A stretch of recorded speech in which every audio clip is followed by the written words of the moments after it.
Topic आ गया power, Hindi में इसको शक्ति कहते हैं, पढ़ी हो ना? हाँ, ऊर्जा इसको नहीं कहते, एनर्जी को कहते हैं। हाँ, तो आज के बाद ऊर्जा इसको नहीं कहना, ये शक्ति है। क्या शक्ति? ऊर्जा नहीं कहते। ऊर्जा तो पढ़े थे ना पहले, एनर्जी तो पढ़े थे ना लास्ट क्लास में, जो पढ़े थे पोटेंशियल एनर्जी, काइनेटिक एनर्जी, तब क्या था? अच्छा आप नहीं थी तो कोई बात नहीं। इधर ध्यान, पावर किसको बोलेंगे? तो पावर टर्म को समझो।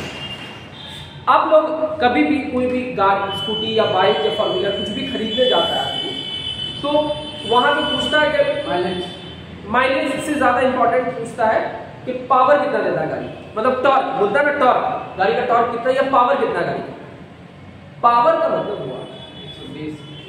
पावर का क्या मतलब हुआ कि कोई गाड़ी कितना जल्दी स्पीड पकड़ लेता है, कितना टाइम, कितना जल्दी स्पीड पकड़ लेता है, मतलब कि थोड़ा ही समय में ज्यादा एनर्जी देने को क्या कहेंगे? ज्यादा कहेंगे।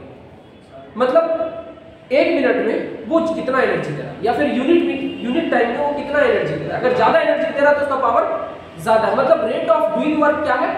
ज्यादा। मतलब उससे क्या हुआ कि वो पावर के टर्म में एक्सप्रेस कर रहा है। अब एनर्जी के टर्म में एक्सप्रेस नहीं कर रहा है, हमको उससे कोई लेना देना नहीं है कि वो कितना एनर्जी देता है। जितना देर तक मशीन को चला देंगे वो एनर्जी देते रहेगा।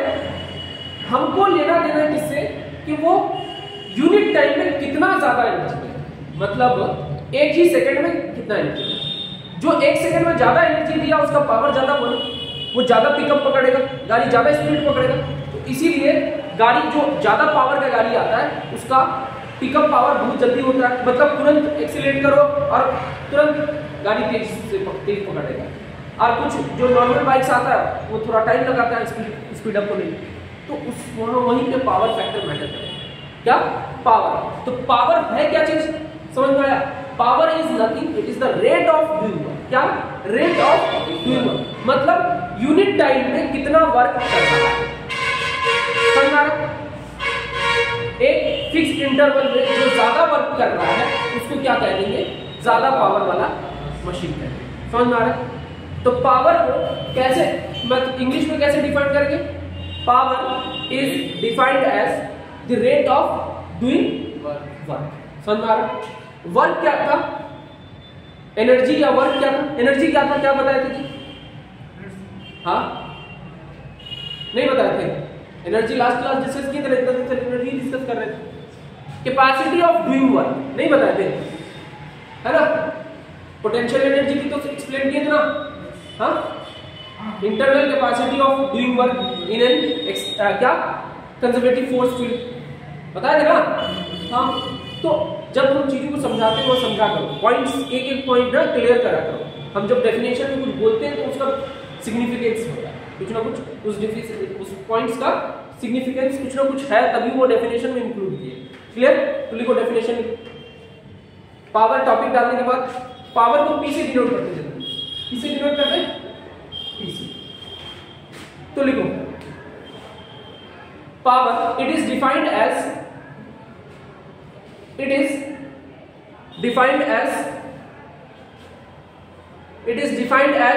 the rate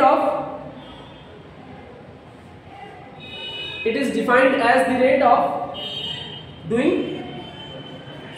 work लिख दी।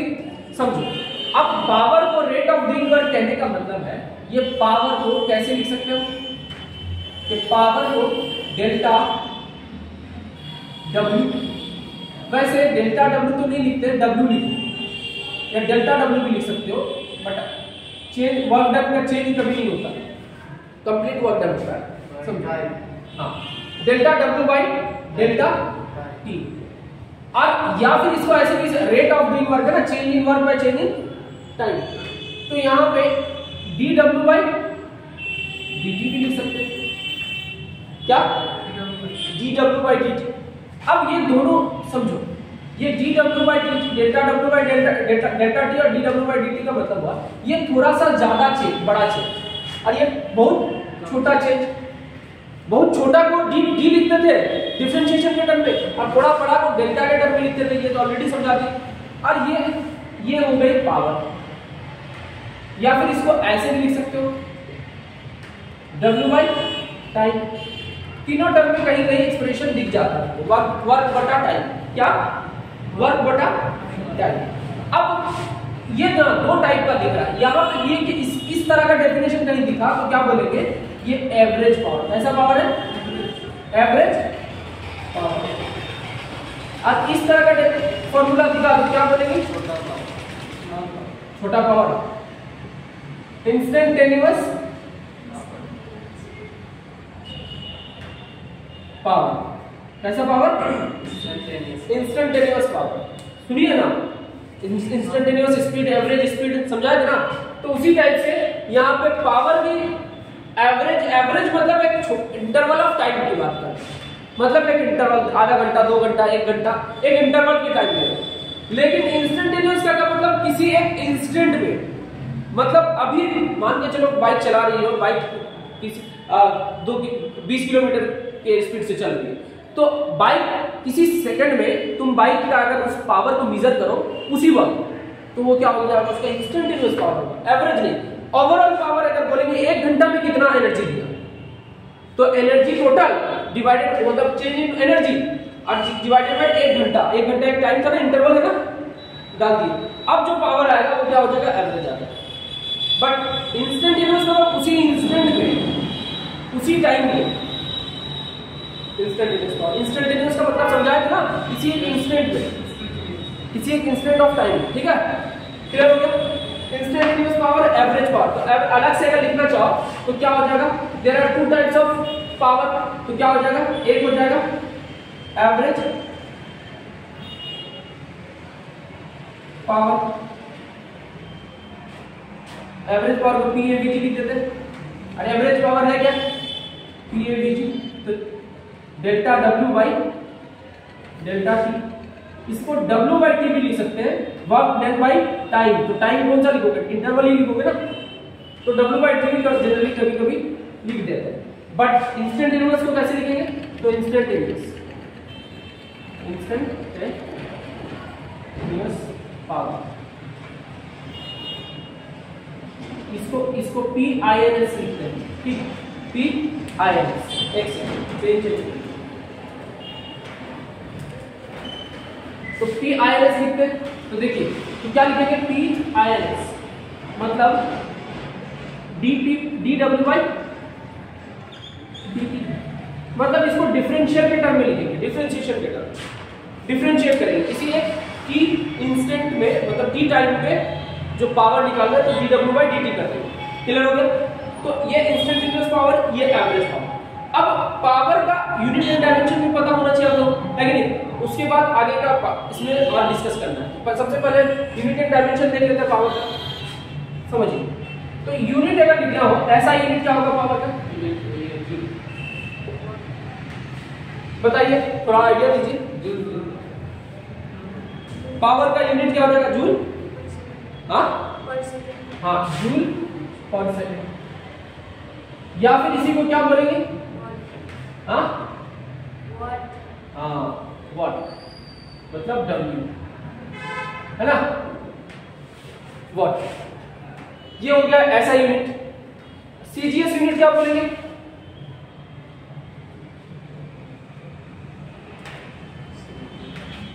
इसको बोल देते हैं CGS में क्या लिखता है, अर्ग लिखते हैं ना, अर्ग पर सेकंड, है कि नहीं? CGS यूनिट को अर्ग पर सेकंड कह देंगे ना, हाँ। उसके बाद कमर्शियल यूनिट में क्या लिख देते हैं इसको, तो ये सुनिए, हॉर्स पावर, है ना। मशीन वगैरह कोई अगर खरीदने जाते हो या फिर कोई बाइक या कोई ट्रक कुछ खरीदते हो, तो वहां पे ज्यादातर पावर को किस में रिप्रेजेंट करते हैं, हॉर्स पावर, HP, है ना। तो इसका अदर यूनिट्स में क्या हो जाएगा, अदर यूनिट्स, तो हॉर्स पावर एक यूनिट है, अदर यूनिट ये कितना जूल के बराबर होता है, तो 746 जूल। कितना, 746 जूल। ठीक है, ये हॉर्स पावर का 1 हॉर्स पावर बराबर, ठीक। और अदर पावर इसके और यूनिट्स भी हो सकता है, तो यूज के हिसाब से मतलब जनरली ये यूज करते हैं और ये यूज करते हैं, ठीक। तो क्लियर है, इतनी बातें समझ में आ रही, ठीक। अब ये उतार लीजिए, उसके बाद इसमें हम आगे पढ़ेंगे, थोड़ा सा डिस्कस करेंगे, पहले इसको उतार लीजिए।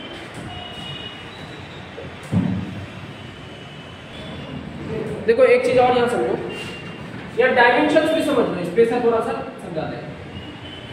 तो डायमेंशंस कितना होगा जी? तो डायमेंशंस कैसे निकालते हैं? फॉर्मूला लगा दें, power equal to W by time. तो वर्क डन का डायमेंशन कितना होता है? ml2 t माइनस q, और टाइम का कितना t होता है? कितना हो गया?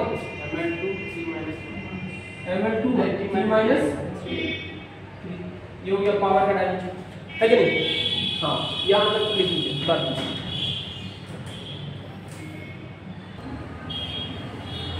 देखते हैं, पहले इसको थोड़ा मिटाते हैं। एक चीज और यहाँ पे ऐड कर सकते हो, ये जो एवरेज पावर है ना, इसको ऐसे भी तो लिख सकते हैं, चेंज इन वर्क डन है तो W2 माइनस W1 लिख सकते कि नहीं, T2 माइनस T1 लिख सकते हैं। तो इस फॉर्म में भी इसका फार्मूला को लिख सकते हो, ठीक। एवरेज की तो बात खत्म हो गई, अब आते हैं इंस्टेंटेनियस पावर। इंस्टेंटेनियस पावर में थोड़ा सा फेल होता है, तो देखते हैं क्या होता है। पहले इसको मिटाते हैं।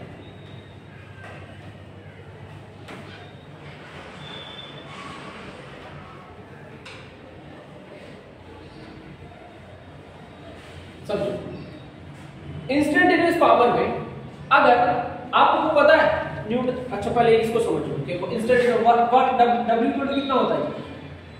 वर्क डन इक्वल कितना होता है? फोर्स और डिस्प्लेसमेंट का डॉट प्रोडक्ट होता है, याद आ रहा है? फोर्स और डिस्प्लेसमेंट का डॉट प्रोडक्ट होता है, ठीक। तो अब अगर पावर निकालना हो, तो पावर निकालना हो तो क्या होगा? D of F dot S by dt, है कि नहीं? अब कौन सा पावर? इंस्टेंटेनियस, ठीक। तो कितना हो जाएगा? इसमें से फोर्स तो फिक्स है ना, मान लो फोर्स फिक्स है, मतलब फोर्स कांस्टेंट है, 10 न्यूटन, 50 न्यूटन, 60 न्यूटन, मान लो फोर्स फिक्स है। अभी फोर्स को क्या ले रहे हैं? कांस्टेंट ले रहे हैं। तो जब फोर्स कांस्टेंट है तो फोर्स तो बाहर आ गया, डॉट प्रोडक्ट रहेगा। अब ds बाई dt, अब वेक्टर ds बाई dt को क्या लिखते हैं? v लिखते हैं। तो पावर इक्वल टू कितना लिख सकते हो? Instantaneous power equal to vector f dot vector v। तो डॉट, अब वर्क डन को जैसे डिफाइन किए थे, it is dot product of force and displacement.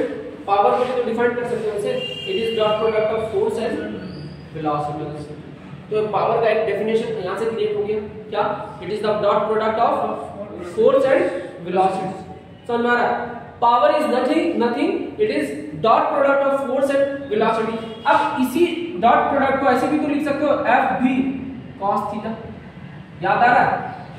इसमें FS cos थीटा लिखे थे वर्क डन का, तो A डॉट प्रोडक्ट में AB sin theta, AB cos theta होता है, तो यहाँ FV cos थीटा हो जाता है। अगर हम मैग्नीट्यूड की बात करें तो वेक्टर के फॉर्म में नहीं लिखेंगे, क्लियर है?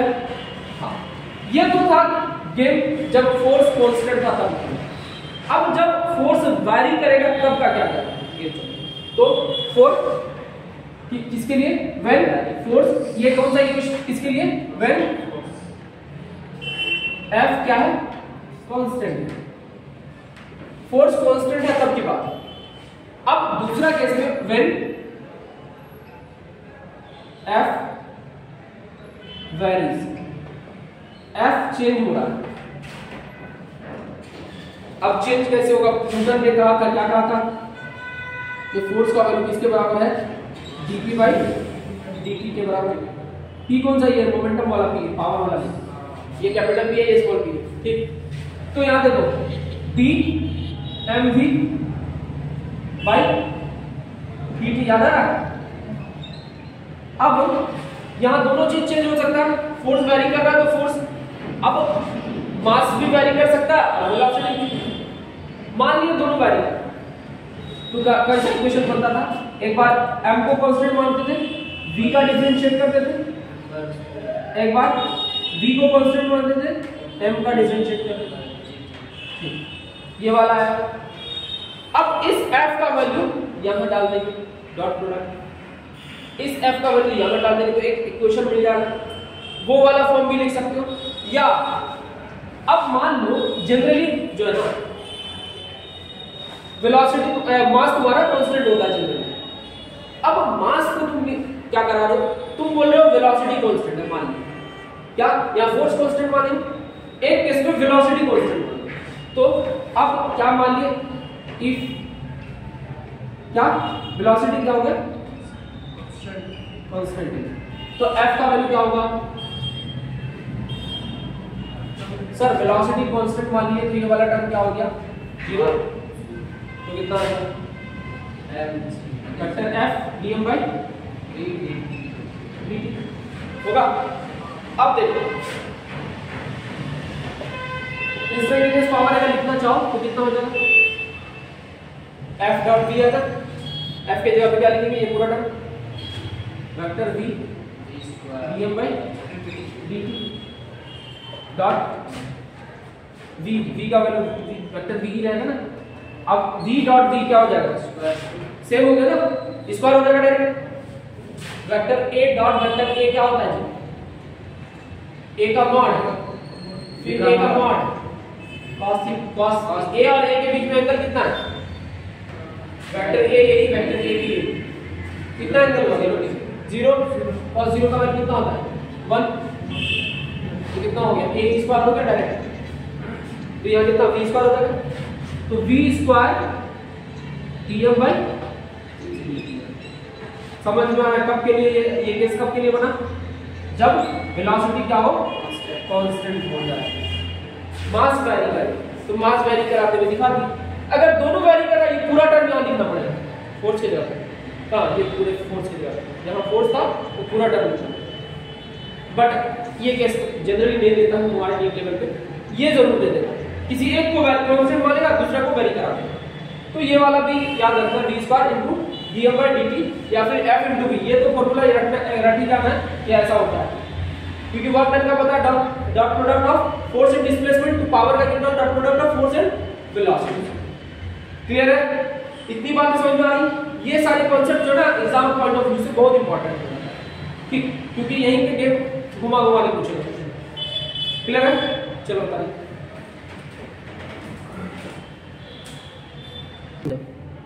समझो, रिकॉर्डिंग नहीं हो रहा था तो हम तुमको वो रिकॉर्डिंग रिकॉर्ड करा क्या कर रहे थे कि पावर को जब इंस्टेंटेनियस पावर को p equal to w by dt लिखते हैं, तो w by दोबारा रिकॉल कर लो ताकि आप क्लियर हो, power equal to instantaneous power equal to dw by dt लिखते हैं। अब इसी इक्वेशन को हम रीअरेंज करके हम ऐसा लिख सकते हैं dw equal to p into dt, ठीक, p into dt। अब जब भी डिफरेंशियल फॉर्म में कोई चीज होता है तो उसको टोटल अगर निकालना हो तो क्या करते हैं इंटीग्रेट कर देते हैं ना, तो dw को इंटीग्रेट कर देंगे और p dt को भी इंटीग्रेट कर देंगे, मतलब इंटीग्रेशन बोथ साइड करा देंगे, तो बोथ साइड इंटीग्रेशन dw का इंटीग्रेशन w होता है, dx का इंटीग्रेशन x होता है, dt का इंटीग्रेशन p होता है, मतलब g के साथ जो भी है इंटीग्रेशन और d दोनों हट जाता है w बन जाता है। इतनी बात तो पता ही, ठीक। अब इंटीग्रेशन ऑफ p dt, ये अब p का पता नहीं है p क्या है, फंक्शन है कि क्या है, जब तक p पता नहीं चलेगा तब तक डाल नहीं सकते। तो यहाँ अगर हम बताए थे कि यहाँ थोड़ी देर पहले लिखा थे कि p अगर टाइम का फंक्शन देगा तो p यहाँ डाल देंगे उसके बाद उसको इंटीग्रेट कर, जब तक इंटीग्रेट नहीं करेंगे तब तक ये वर्क डन का वैल्यू नहीं देगा। क्लियर। अब इस इक्वेशन से एक चीज तो क्लियर हो रही है, p into dt है, पावर इनटू टाइम, ये क्या देगा वर्क डन। अब पावर इनटू टाइम क्या है, ये p और t के बीच कर्व का एरिया है, एरिया अंडर pt कर्व, तो एरिया अंडर pt कर्व दे देगा ये वर्क डन। सेम चीज यहाँ dw by dt क्या है, स्लोप ऑफ wt कर्व, तो स्लोप ऑफ wt कर्व दे देगा पावर। इतनी बातें क्लियर हो रही, ठीक। अब area under pt curve work done they देगा, स्लोप ऑफ wt कर्व क्या देगा पावर। इस चीज को रिप्रेजेंट करते हैं दोनों कर्व के थ्रू, तो यहाँ p wt कर्व लिखिए, ठीक। तो wt कर्व में देखो स्लोप ये वाला होता है, स्लोप tan थीटा होता है, tan थीटा क्या दे देगा ये पावर दे देगा, इस चीज को रिप्रेजेंट करने का तरीका। अब यहाँ देखो एरिया अंडर pt कर्व क्या दे देगा वर्क डन, इसको रिप्रेजेंट कर देगा। क्लियर है, इसी बात समझ में। अब इसी चीज को रिप्रेजेंट जब कर रहे हैं तो उसको एक स्टेटमेंट के थ्रू लिख देंगे, क्या slope of wt curve gives power. Clear. और area under pt curve gives work done, क्या area under pt curve gives work done. इतनी बातें समझ में आ गई। उसको रिलेट कर दिया हम VT कर्व से, VT कर्व से रिलेट कर दे रहे हैं तो चीजें समझना और आसान हो जाए। ठीक है, क्लियर?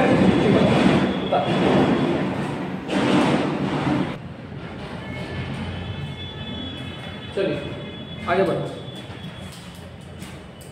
अब एक इसी में अरे टर्म से पहले क्लियर, एक चीज तुम लोगों को पता है कि जितना हम किसी चीज में एनर्जी देते, जैसे मान लो साइकिल चला रहे हो, तो साइकिल जब चला रहे होते हो तो जितना तुम एनर्जी देते हो, क्या साइकिल उतना एनर्जी यूज कर लेता है पूरा पूरा का पूरा? या फिर मान लो कोई इंजन चला रहा, बाइक चला रहा हो, 4 व्हीलर चला रहा हो, स्कूटी चला रहा हो, उसमें जो फ्यूल दिए, उस फ्यूल से जो भी एनर्जी रिलीज हुआ, जो भी कैलोरीफिक वैल्यू हुआ उसका, क्या वो सारा एनर्जी कन्वर्ट हो गया वर्क डन में, या फिर यूज कर लिए क्या बाइक को चलाने में, या फिर कुछ वेस्ट भी हो? तो जो जितना एनर्जी हम सिस्टम को देते हैं, कोई भी मशीन, जितना एनर्जी उस मशीन को देते हैं उसका 100% वो यूटिलाइज नहीं कर पाता। क्यों? बिकॉज मैं लास्ट क्लास जब फ्रिक्शन पढ़ा रहा था उस वक्त समझाया था आप लोगों को कि हम जिस वर्ल्ड में रह रहे हैं, अर्थ में रह रहे हैं, यहाँ कोई भी चीज आइडियल नहीं है। और न्यूटन ने क्लासिकल मैकेनिक्स में क्या किया था, चीजों को आइडियल सिचुएशन लेके कर। न्यूटन का फर्स्ट लॉ क्या बोला था कि कोई भी बॉडी रेस्ट में ही रहना चाहता है या मोशन में ही रहना चाहता है जब तक कि उसमें एक्सटर्नल फोर्स रहे। क्या कोई बॉडी मोशन में कभी कंटिन्यू रहेगा? अगर अर्थ की बात करें नहीं रहता ना, रुक ही जाता है कुछ ना कुछ देर के बाद। क्यों? क्योंकि यहाँ फ्रिक्शन है, प्रैक्टिकली फ्रिक्शन। तो क्या इस फ्रिक्शन की वजह से कुछ इफेक्ट तो आएगा ना, किसी भी चीज को रोकेगा ना? तो जब तुम इंजन को एनर्जी दिए, इंजन मोशन में आया, और इंजन मोशन में आ रहा है तो उसमें कुछ फ्रिक्शनल फोर्सेस तो लगेगा ना, डिसिपेटिंग कुछ ना कुछ फोर्स लग रहा होगा, चाहे ड्रैग फोर्स हो, फ्रिक्शनल फोर्स हो, या फिर क्या हो जाए तुमको विस्कस फोर्स हो जाए, फ्लूइड है तो ये कहीं ना कहीं मोशन को अपोज कर रहा होता है, और वो मोशन के ऑपोजिट डायरेक्शन में काम करता है कि नहीं? तो मोशन के ऑपोजिट डायरेक्शन में मतलब लॉस क्रिएट कर रहा है। क्या कर रहा है? लॉस क्रिएट कर रहा है। तो मशीन को जितना एनर्जी दी है उतना यूज नहीं कर पा रहा है। तो हम क्या कोशिश करें कि मशीन ज्यादा से ज्यादा वो जो एनर्जी दी उसको आउटपुट में कन्वर्ट करे, मतलब वर्क डन करे। मान लो इंजन, जैसे एवरेज बाइक खरीदे हो तो एवरेज पूछते हो, एवरेज कितना दे रहा है। इससे क्या आइडिया मिला कि हम जो फ्यूल 1 लीटर डाले उसका 100% यूज हो रहा है। अगर 100 नहीं तो कितना परसेंट हो रहा है? 90%, 80%, 70%। तो हम कोशिश करेंगे क्या ज्यादा से ज्यादा। तो ज्यादा से ज्यादा हो कोशिश कब करेंगे? जब इसको, इस टर्म को डिफाइन करने के लिए कुछ चीज होना चाहिए ना हमारे पास। इसी टर्म को डिफाइन तो करना है ना कि जितना और कितना डाले और कितना मिला। तो इस दोनों के रिलेशन को कोई एक ऐसा टर्म चाहिए जो रिलेट करे दोनों को। उस टर्म का नाम है एफिशिएंसी। क्या? एफिशिएंसी। उस टर्म को किससे रिप्रेजेंट करते हैं? एफिशिएंसी। तो एफिशिएंसी ऑफ अ सिस्टम या efficiency of machine is nothing, it is the ratio of work output, जो तुमको वर्क डन मिला, टू द एनर्जी, जो एनर्जी तुम दिए उसके रेस्पेक्ट में कितना वर्क मिला तुमको, that is what efficiency of that machine. तो एफिशिएंसी को कैसे डिफाइन करेंगे? तो एफिशिएंसी टर्म लिखो, एफिशिएंसी क्या? एफिशिएंसी।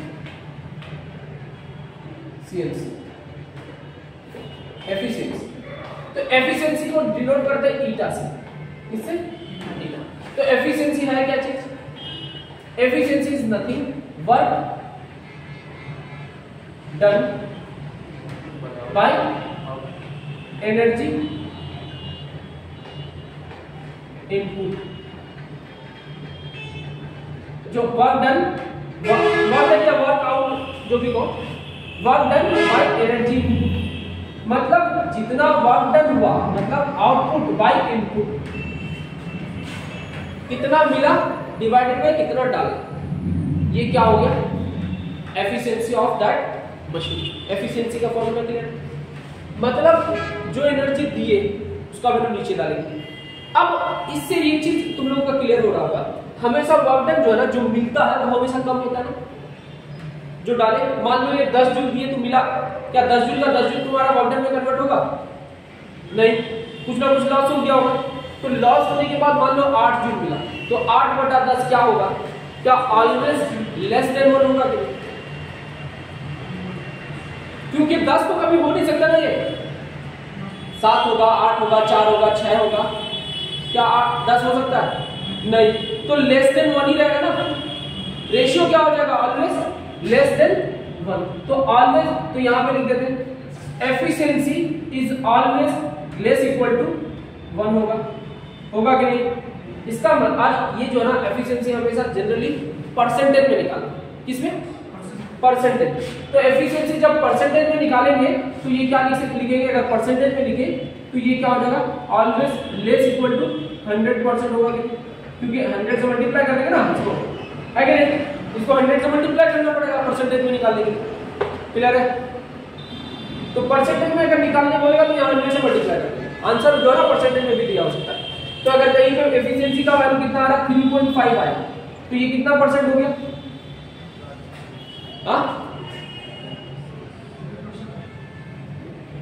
परसेंटेज सर 350% हो जाएगा। कितना? 350। क्या 350% हो सकता है? होता है, ऑफ कोर्स होता है। 100% से भी ज्यादा चीजें भी होती है।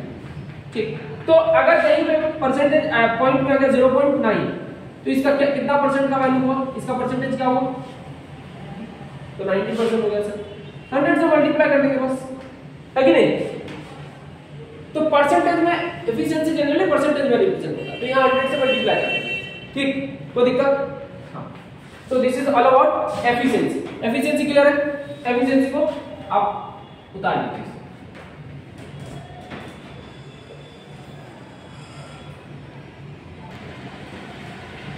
तो देखो क्वेश्चन नंबर इलस्ट्रेशन 29 है ना, शुरू करते हैं। क्वेश्चन पे थोड़ा वर्क कर गया है।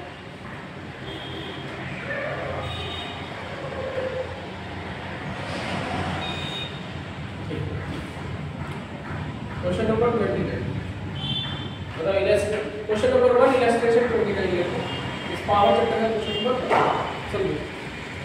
तो यहाँ पे बात क्या कह रहा है कि कोई भी ब्रिक है उसका वजन कितना दिया? मान लो ये ब्रिक है, इसका जो वजन है ना वो दिया है 800 न्यूटन वेट है इसका। इसको उठाना कितना है? कितना? 20 मीटर हाइट उठाना है, यहाँ करना है, उठा करके यहाँ लाना। और इसको उठाने में जो टाइम लगा, ये हाइट है और टाइम कितना लगा? 40 सेकंड। सिंपल क्वेश्चन पूछा क्या है कि कितना मिनिमम पावर, जो इंजन है या मोटर है, जो भी चीज इसको उठा रहा है उसका मिनिमम कितना पावर होना चाहिए। एक चीज बताओ, इससे अगर मिनिमम पावर क्या मतलब उठाने वाला इस वेट को किसी तरह यहां से ले जाना, वो मिनिमम, उससे ज्यादा डर लगाएगा तो तुरंत चल जाएगा, है कि नहीं? तो मिनिमम कितना? जस्ट क्या उठ जाएगा तो कितना होगा? मिनिमम मतलब क्या है कि इसके वेट के बाद इस वेट को उठा के आना, तो यहां से यहां ले जाने में कुछ वर्क डन हुआ। सर वर्क डन कितना होगा? चेंज इन पोटेंशियल एनर्जी तो बताया तो कितना हो जाएगा? mgh होगा। हाँ, कितना हो जाएगा? ये डेल्टा डब्ल्यू लिखते हैं। क्यों डेल्टा डब्ल्यू लिख रहे हैं? चेंज वर्क डन, यहाँ वर्क डन कितना? 0, यहां तक ले जाने में कुछ ना कुछ वर्क डन हो गया, तो mgh। m कितना है? mg का वैल्यू ही दे रखा है 800, है ना? और h का वैल्यू कितना दे रखा है? 20। कितना हो गया? 8 दूनी 16 मतलब 3 जीरो। इतना क्या हो गया? जूल वर्क डन हुआ। टाइम कितना? डेल्टा टी दे रखा है कितना? 40 सेकंड। क्या पावर निकल जाएगा? पावर p इक्वल टू कितना था? w बाई डेल्टा टी, यही ना था जी एवरेज पावर। तो डेल्टा w कितना? 16,000 बटा 40 सेकंड, 16,000 जूल। तो कितना? एक जीरो खत्म, कितना? 4 चौके 16, 2 जीरो, है कि नहीं? तो 400 जूल पर सेकंड यानी कि 400 वाट पावर। तो मिनिमम पावर निकल गया। ये मिनिमम पावर चाहिए, इससे ज्यादा अगर दोगे तो ये बहुत स्पीड से निकल जाएगा ऊपर की तरफ, है कि नहीं? तो दिक्कत कितना क्या 4000 से इंटू 0 होगा ना। ठीक है, चलिए उतारिए जल्दी और उसके बाद नेक्स्ट क्वेश्चन ट्राई करिए।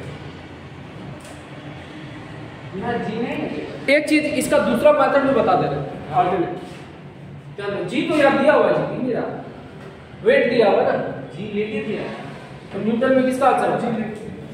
इधर ध्यान दे, इधर देख लो जरा। एक ऑल्टरनेट मेथड इसका और है क्या, वर्क इक्वल कितना होता है? फोर्स इनटू डिस्प्लेसमेंट होगा। यस, तो फोर्स इनटू डिस्प्लेसमेंट, फोर्स का वैल्यू दे रखा है कितना 800 न्यूटन। इतना ही फोर्स लगेगा, जितना वजन है उसी इतना ही फोर्स लगेगा। तो कितना 800 न्यूटन। एस कितना है? एफ इनटू वी होगा ना जी, सॉरी। अच्छा डायरेक्ट पावर निकालो ना, एफ इनटू वी अभी पावर लगाया था, तो वी कितना है? S by T. वी कितना होता है? एस बाई टी होता है। एस कितना है? 0.5। एस कितना है? 20। टी कितना है? 40। ये है जी, है ना, एस बाई टी। एस के जगह पे कितना 20, टी के जगह पे 40, कितना हो जाएगा? कट काट दो पर मिनट वाट, है कि नहीं? या जूल सेकंड भी। तो अल्टरनेट मेथड वो भी निकाल सकते हो, उससे भी इससे भी, दोनों करेक्ट। ठीक, उतारिए। तो क्वेश्चन नंबर 2 क्या बोल रहा है? A body of mass m starting from the origin moves along the x-axis with a constant power v. ठीक, calculate the relation between velocity and time. देखो क्वेश्चन क्या बोला है, तो कोई बॉडी है, मान लो कोई बॉडी है, ये ओरिजिन से स्टार्ट किया, ये एक्स एक्सिस इधर, वाई एक्सिस, एक्स एक्सिस की तरफ ये जा रहा है। ठीक, अब एक्स एक्सिस की तरफ जब जा रहा है तो इसका मोमेंटम क्या है? हमेशा मोमेंटम बोल रहा हूं, इसका जो पावर है ये नहीं हो रहा, चेंज नहीं हो रहा। और कितना स्पीड से जा रहा है? v वेलोसिटी से मान लो जा रहा है। ठीक, मतलब इनिशियली कितना 0 था ना, स्टार्ट बोला कि नहीं? हां बोला, मूव्स स्टार्टिंग फ्रॉम रेस्ट, है ना, रेस्ट से है, तो ये 0 स्पीड से जा रहा है ना इनिशियली कितना था? 0। अब फाइनली कुछ ना कुछ वेलोसिटी आ गया होगा v, है कि नहीं? और यहां से यहां जाने में कुछ टाइम दिया होगा ना, तो मान लो जी इनिशियली t इक्वल टू 0 था और फाइनली t टाइम दिया होगा इतना जाने में। ठीक, इसी में कुछ एक रिलेशन निकालो। तो सुनो, रिलेशन निकालने के लिए सबसे पहला कंडीशन है कि कोई ना कोई एक जनरल फार्मूला तुमको पता होना चाहिए। तो तुमको पता है पावर इक्वल टू कितना होता है? Force into displacement F V, होता है कि नहीं? तो एफ वी अगर होता है, एफ इक्वल टू कितना होता है जी? मास इनटू एक्सेलरेशन होता है। हाँ होता है। तो यहां फोर्स की जगह पे क्या मास इनटू एक्सेलरेशन लिखिए, तो मास इनटू एक्सेलरेशन की जगह पे क्या लिख सकते हैं? dv बाय dt लिख सकते हैं कि नहीं? फोर्स लिख सकते हैं। अब ये m के टर्म में क्यों लिखे? क्योंकि बॉडी का मास क्या है? कांस्टेंट है ना, ब्लॉक है ना, ब्लॉक फिक्स है ना, तो भी बॉडी उसका मास फिक्स हो गया। जान पहचान कौन है? नाम बता। चलिए ध्यान, power equal to m into dv by dt into v, ये टर्म में आया है ना। अब यहां से हम इसको करेंगे इंटीग्रेशन। देखो v और t के टर्म में आ गया रिलेशन, अब करना है इंटीग्रेट। तो t वाला टर्म को अलग करो, v वाला टर्म को अलग करो, है ना। तो इसको एक काम करो, इधर लेके आओ, p बाई m लिखते हैं, p बाई m हो गया, और v और dt को भी लेके आते हैं इधर, और इधर कितना बचा? v dv बच गया, है कि नहीं? दोनों साइड इंटीग्रेशन लगा दें। कहां से कहां तक? 0 से, टाइम का लिमिट कहां है? 0 से t, 0, और वेलोसिटी का लिमिट क्या? 0 टू v। तो p बाई m तो कांस्टेंट है, बाहर निकाल लो, t का इंटीग्रेशन t रहेगा ना, और अपर लिमिट लोअर लिमिट से अपर लिमिट, और इसका v का इंटीग्रेशन कितना होता है, v स्क्वायर बाई 2 बता दिया इंटीग्रेशन ऑफ x dx, है ना। पढ़ा था ना इंटीग्रेशन ऑफ x dx क्या होता है जी, x स्क्वायर बाई 2। यहाँ पे अगर n रहेगा तो क्या हो जाएगा, यहाँ n plus 1 by n plus 1 ये ना पढ़ते, और यहाँ कांस्टेंट c। अब यहाँ पे हो जाएगा v square by 2 plus c, constant कुछ भी ले लो, तो लिमिट डाल दिया तो कांस्टेंट अब नहीं देना, क्योंकि लिमिट डेफिनेट इंटीग्रल से, तो 0 से v हो जाएगा यहाँ पे, तो p by m t minus 0 कितना t रहेगा ना जी, यहाँ 1/2 v स्क्वायर माइनस 0 का स्क्वायर, तो v स्क्वायर ही रहेगा, v स्क्वायर बाई 2 कितना क्या आ गया relation, v equal to v का p का अगर रिलेशन लोगे तो v इक्वल टू कितना हो गया 2p by m p root under, ऐसा रिलेशन है कि नहीं। तो कुछ ऐसा अगर तुम बोलो कि sir 2 constant p constant m constant, ये टर्म कांस्टेंट है, तो p के साथ कैसा रिलेशन में है, ये रूट का रिलेशन है कि v is directly proportional to root under t आया, तो दिस इज द रिलेशन, ये रिलेशन पूछा कि कैसा रिलेशन है इसके बीच, तो कैसा रिलेशन है, डायरेक्टली प्रोपोर्शनल है और अंडर रूट का रिलेशन, क्लियर है, कोई दिक्कत नहीं, टाइम और वेलोसिटी का रिलेशन। दूसरा क्वेश्चन में क्या बोला है, दूसरे स्टेप में क्या बोला है, relation between distance and time, तो डिस्टेंस और टाइम का रिलेशन पूछा, तो समझिए डिस्टेंस एंड टाइम का यहाँ लिखना समझना, डिस्टेंस एंड टाइम का जब रिलेशन पूछा तो हमको डिस्टेंस के टर्म में इसको रिप्रेजेंट करना, किसके टर्म में, डिस्टेंस के टर्म, तो डिस्टेंस के टर्म में बताओ कैसे रिलेशन को एक्सप्रेस करें, यहाँ इसको तोड़ना है डिस्टेंस के टर्म, किस टर्म में, डिस्टेंस के टर्म, तो प्रेशर P इक्वल टू कितना हो गया, फिर वही एक काम करो, यहाँ किसके टर्म में आया, ठीक है नहीं नहीं, ये इसी से इसी इक्वेशन को आगे बढ़ा, P इक्वल टू कितना F इनटू फिर वही V है कि नहीं। अब हमको निकालना है V के टर्म में नहीं रखना, उसको क्या करना है S, हाँ, तो इसको क्या mass into acceleration into V, यहाँ मास कितना हो जाएगा, मास इनटू ये क्या होता है dv बाई dt होता है कि नहीं, तो dv बाई dt, एक काम करो v का रिलेशन आ चुका, v से हम आगे बढ़ते हैं, सबसे अच्छा v से आगे बढ़ सकते हैं, तो v का रिलेशन हमारे पास क्या है, v से निकलना है, क्योंकि बार बार एक स्टेप को रिपीट नहीं करना। v इक्वल टू कितना हो गया, root under 2p by m, और यहाँ क्या t है, रूट t, t पर पावर 1/2 लिख दें डायरेक्ट, रूट t का मतलब t पर 1/2, इसका मतलब क्या हुआ, dx बाई dt लिख सकते हैं क्या, डिस्टेंस के टर्म में, x मतलब s है, डिस्प्लेसमेंट बाई टाइम, है ना, ठीक, root under 2p by m, ये क्या है t power 1/2, ds equal to कितना हो गया, root under 2p by m t power 1/2 into dt लिख दे, और इंटीग्रेट करते हैं बोथ साइड, कहां से कहां तक, 0 से s या 0 से t, है ना। x की तरफ गया तो हम x लेके चलते हैं, यहाँ s ना लेकर के x ले ले क्या, क्योंकि डिस्प्लेसमेंट x की तरफ है तो x ले ले, वही चीज है, s लिखो x लिखो बात बराबर है, ठीक, कोई दिक्कत नहीं सर। अब देखो यहाँ पे कितना x हो जाएगा, upper limit minus lower limit, तो वही x ही लग रहेगा, फिर x ही आएगा करके, बार बार मैं नहीं करूंगा इसे मल्टीप्लिकेशन, तो ये क्या x आ जाएगा, यहाँ देखो root under 2p by m तो बाहर आ गया, बचा कितना t पर पावर 1/2 था ना, t पर पावर 1/2 प्लस 1/2 प्लस 1 है कि नहीं, लोअर लिमिट का 0, upper limit t, x equal to कितना आ गया जी, root under 2p by m into 3/2, तो 2/3 हो जाएगा, ऊपर जाएगा तो नीचे से ऊपर गया, अब यहाँ कितना t पावर 3/2 है ना, -0 तो वो तो खट ही जाएगा, चलो वापस लिमिट डाल दी थी बात, ठीक, तो कितना हो गया x इक्वल टू 2/3 है ना, तो अंदर डाल देते कितना हो जाएगा, अंदर डालते ही ये कितना 4 हो जाएगा, ये कितना हो जाएगा 6 हो जाएगा या 9 हो जाएगा, तो नहीं रहने दो 2/3 रूट अंडर 2p/m और t पर पावर 3/12। ये फॉर्मूला आ गया। रिलेशन क्या हुआ, x is directly proportional to कितना हो गया, t पर पावर 3/12। हाँ, यहाँ t पर पावर कितना आ गया 1/2, यहाँ t पर पावर 3/12। बोलो क्या ये वाला, ये कांस्टेंट टर्म है। प्रोपोर्शनलिटी साइन हटाने से कांस्टेंट का कांस्टेंट देना पड़ता था, वो कांस्टेंट हटाया तो प्रोपोर्शनलिटी साइन दे दी।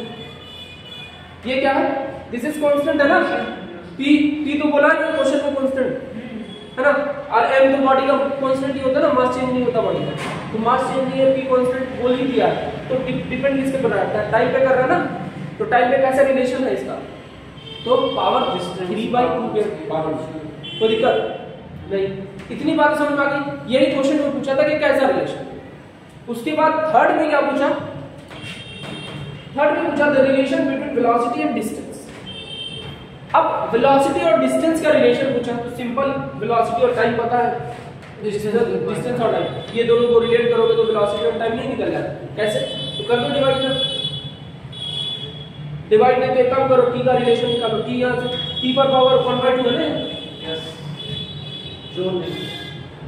क्या v square is directly to t हो जाएगा? हाँ, अरे स्क्वायरिंग कर दो बहुत साइड, t के जगह पे ये v स्क्वायर डाल सकते क्या आप? अरे t के जगह पे t is directly v square है ना, तो यहाँ x directly proportional to t है ना, तो t के जगह पे v स्क्वायर डाल दीजिए, उसका कितना हो जाएगा, x is directly proportional to v square, v cube हो गया, ये 2 खत्म हो गया, मल्टीप्लाई होता है, तो power x is directly v cube, तो v क्यूब के डायरेक्टली प्रोपोर्शनल आ गया रिलेशन। समझ में आ रही कि नहीं, कोई दिक्कत? चलिए बता दी।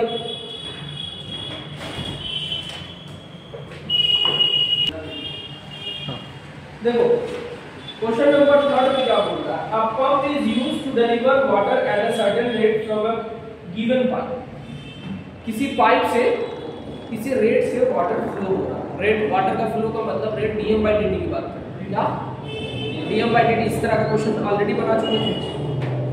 By what amount should velocity of water, पहला वेलोसिटी ऑफ वाटर की बात कर रहे हैं, दूसरा फोर्स ऑन द वाटर, और तीसरा क्या बोल रहा है, and power of the motor.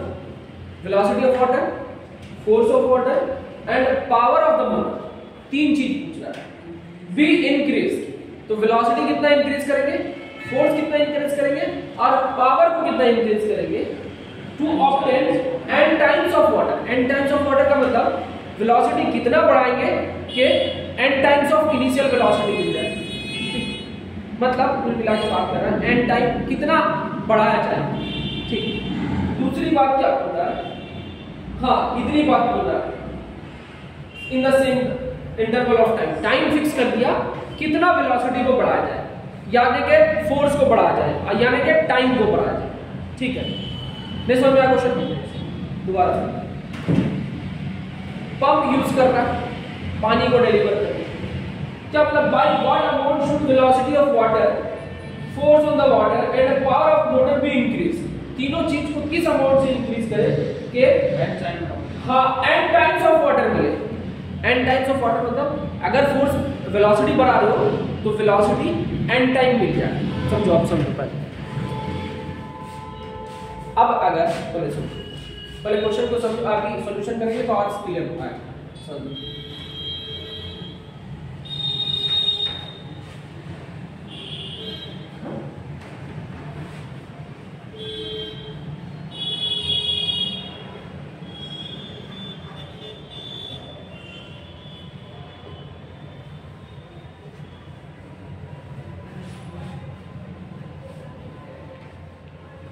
देखो कोई पाइप है, उस पाइप से कुछ ना कुछ वाटर फ्लो होता है, आपको पता है इस पाइप में मास, कुछ ना कुछ मास जा रहा होगा, तो ये पानी जब उसका मास होगा ना जी, तो यहाँ से यहाँ तक कुछ ना कुछ ऑलरेडी वॉल्यूम है ना, कितना वॉल्यूम, मतलब v वॉल्यूम,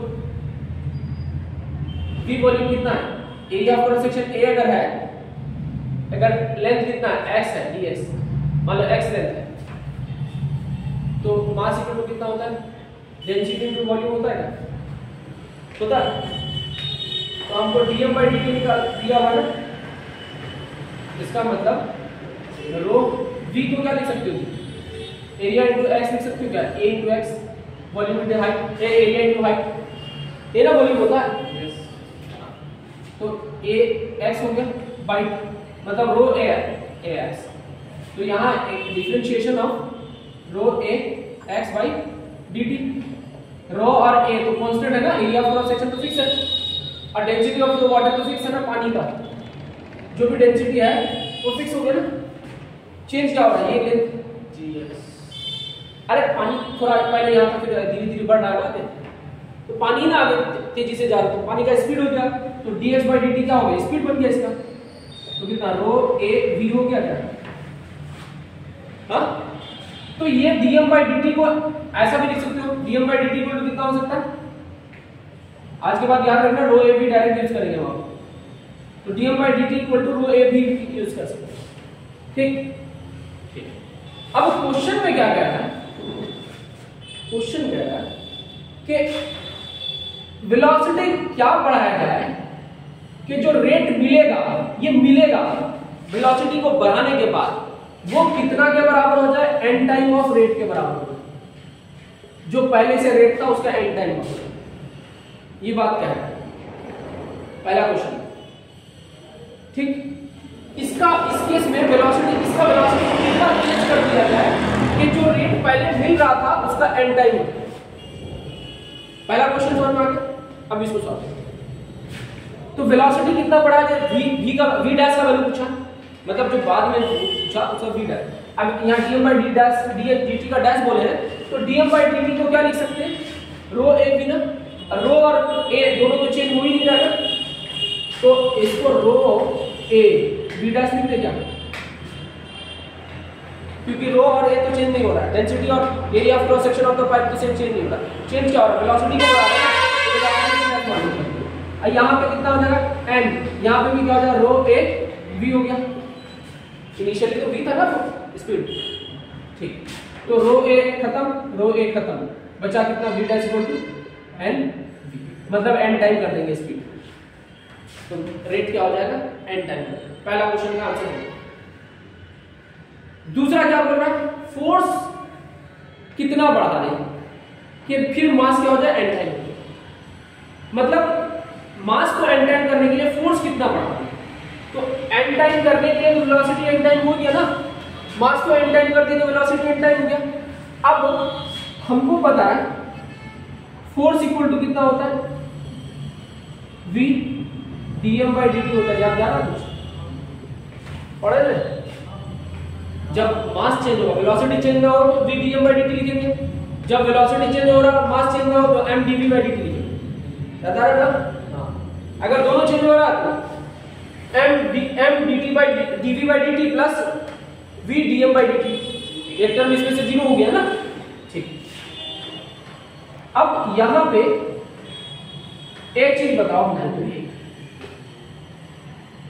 हाँ, तो हमको क्या निकालना है, हाँ फोर्स का वैल्यू, तो यहाँ पे F इक्वल टू v के जगह पे क्या लिख सकते हैं, अब कुल मिला के बात ये हो रही है कि हाँ ठीक, हम फोर्स F डैश, ठीक, हाँ देखो अब F डैश वाला केस लेते हैं, एक तो F वाला केस इनिशियल, आप फाइनल ले लेंगे, दोनों एक साथ करेंगे। यहाँ पे देखो v डैश हो जाएगा, यहाँ dm/dt का डैश हो जाएगा, है कि नहीं, दोनों अलग केस के लिए, फाइनल के लिए, इनिशियल के लिए, दोनों को डिवाइड कर दें, दोनों को डिवाइड कर लेंगे तो कितना हो जाएगा, f/f dash v dash dm/dt dash, ये कितना n टाइम बोला है ना, तो dm/dt डैश किसके बराबर है, n * dm/dt है, ये ना है, तो कितना हो जाएगा, एक काम करो ऐसे बनाओ, चलो ये भी चलेगा, कितना हो जाएगा dm/dt डिवाइडेड बाय dm/dt का डैश, ये नीचे होगा, अब F by F dash, V by V dash, V dash के लिए आप क्या लिखेंगे M V, DM by D T, DM by D T रहने दो, और इसकी जगह पे क्या लिखेंगे N time of DM by D T, है ना। ये खत्म हो गया, वी भी खत्म हो गया, कितना हो गया F by F dash equal to 1 by N square हो गया क्या। तो एफ डैश इक्वल टू कितना हो गया एन एफ हो गया, एन स्क्वायर एफ हो गया क्या, हाँ होगा कि नहीं, एन स्क्वायर एफ होगा कि नहीं, कोई दिक्कत यहाँ तक नहीं। इसका मतलब एन टाइम ऑफ फोर्स करना पड़ेगा, फोर्स को क्या करना पड़ेगा एन स्क्वायर टाइम बनाना पड़ेगा, कितना टाइम बनाना पड़ेगा एन स्क्वायर टाइम बनाना। उसी टाइप से फिर क्या पूछा, फोर्स पूछ गया, उसके बाद क्या पूछा पावर कितना बढ़ाया, तो पावर कितना बढ़ाया जाए तो कितना, फिर वही सेम चीज पावर इक्वल कितना होता है, अरे v square dm by dt अभी तो पढ़े थे थोड़ी देर पहले, नहीं पढ़े थे जब पावर पढ़ा रहे थे, है ना, ये रिलेशन है।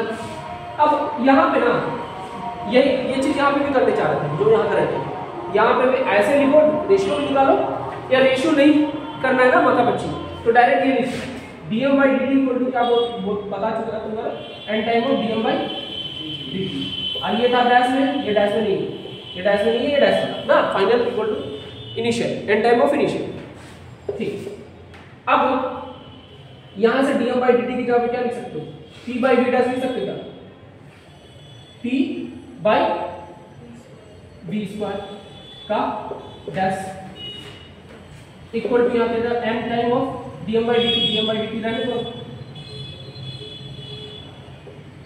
नहीं dm by dt के जगह पे लिख देते ना p by v स्क्वायर लिख दे,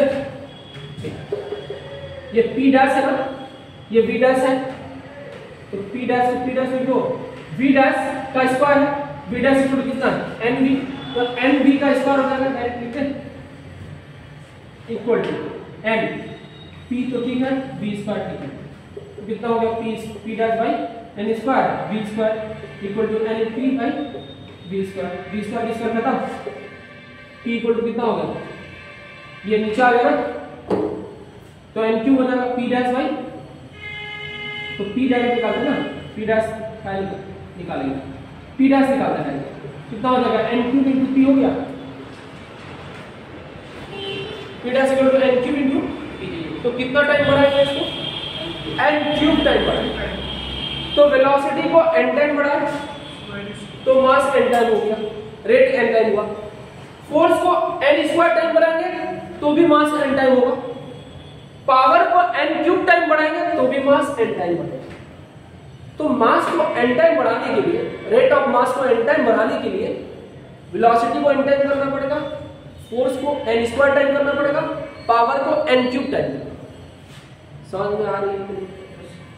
कोई दिक्कत नहीं, चलिए।